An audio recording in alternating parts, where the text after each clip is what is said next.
पण थोडी पण कडक नाही अपूर्वा. नाही नाही कडक नाही आहे. निऱ्या कुड्यात निऱ्या बघू. ह्या अशा घड्या नाही पडत अशा. घड्या स्वतःहूनच पडल्या. मम्मीला कॉल पाडायचीच गरज नाही पडली. ते काय?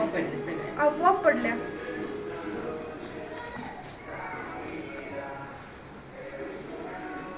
काटांना तरी पहिली लावलाय पाल लावल्यावाने थोडे टोचले म्हणून ते वरून एकदम टोचतात ना.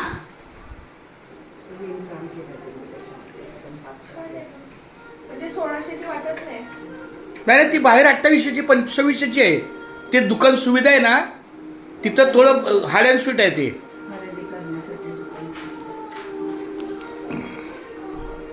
सगळ्या प्रकारचे अजून एक आहे अपूर्वा तिथं 1 रुपया पण भाव होत नाही. नाही ना पण आता जर 1600ला एवढी चांगली साडी भेटत असेल तर आपण काय होणार कमी. हा 1000 मध्ये तर नाही मागू शकत. 1000 मध्ये एवढी साडी पण येत नाही आता. आता सचिन मामीला घेतलेलं पाचच्या ह्याला राणीच्या अंगावरची आपण 5000ची होती. दीपालीच्या वाढदिवसासाठी ही साडी घेतली. पण अपूर्वा खरं सांग तुला खूप आवडली साडी. एवढी वाटते. बाळा तुला ही साडी खूप आवडली. तूच घालणार.